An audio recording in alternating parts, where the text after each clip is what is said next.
And so we are looking at a level of control that beggars belief, which includes your very thoughts and where they come from. So, isn't it time to put aside the irrelevant fault lines of divide and rule, to stop looking at focusing on things that divide us and just realize that we're all in this together?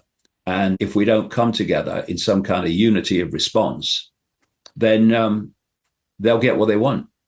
Do you ever fear for your life? Because there have been people that have spoken up who have wound up missing, to put it bluntly, dead. So do you ever fear for your life because you're in the belly of the beast here in Britain?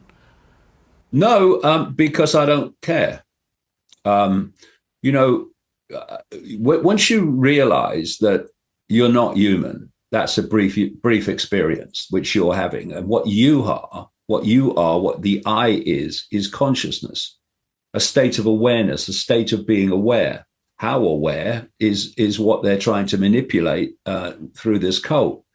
But ultimately, we are consciousness, and when this body ceases to decode this simulation, our consciousness is released, and we enter another level of reality. I mean, just talk to near-death experiences, as I have, and I've read their accounts and watched their accounts, and legions of them. And they tell a very, very common story. I go into that in my new book, The Reveal, along with many other things. So I'm consciousness. Whether I'm in a body or not in a body, I'm consciousness. I'm eternal. I am infinite. So I have a choice. Am I going to keep my mouth shut and worry about whether they're going to take me out? And therefore leave them to it? Or am I going to do everything I can to make a difference? And if they take me out, well, they take me out. Why is that a problem? I'm still the consciousness that I was before, and I am after. So I don't think about that, and I don't think about consequences. You see, when you your focus is doing what you believe to be right, then you don't go through a consequence list, because to do that is to say, I would contemplate, if the consequences are too bad, not doing what I believe to be right. I will not do that. I refuse to do that. So I do what I do, and I say what I say, and I am what I am. I'm not changing out of fear of consequences.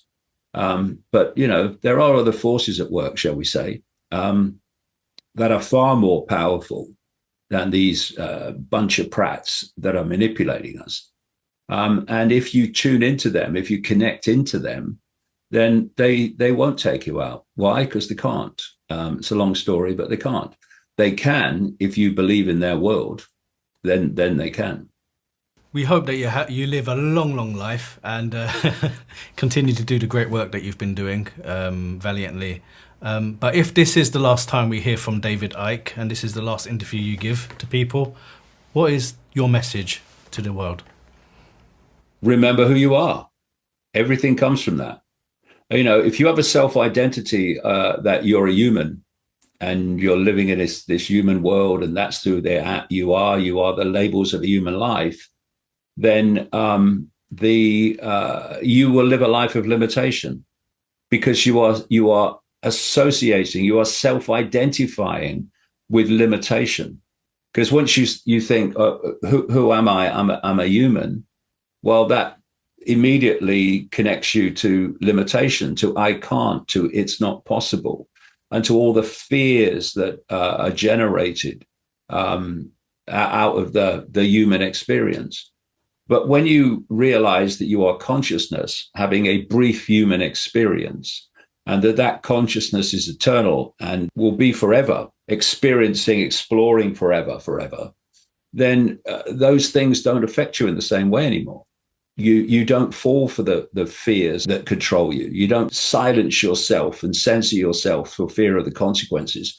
You just bloody do it.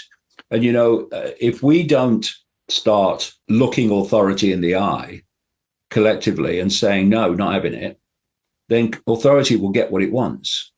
And not too long from here now either. I mean, we are really closing in on the end game.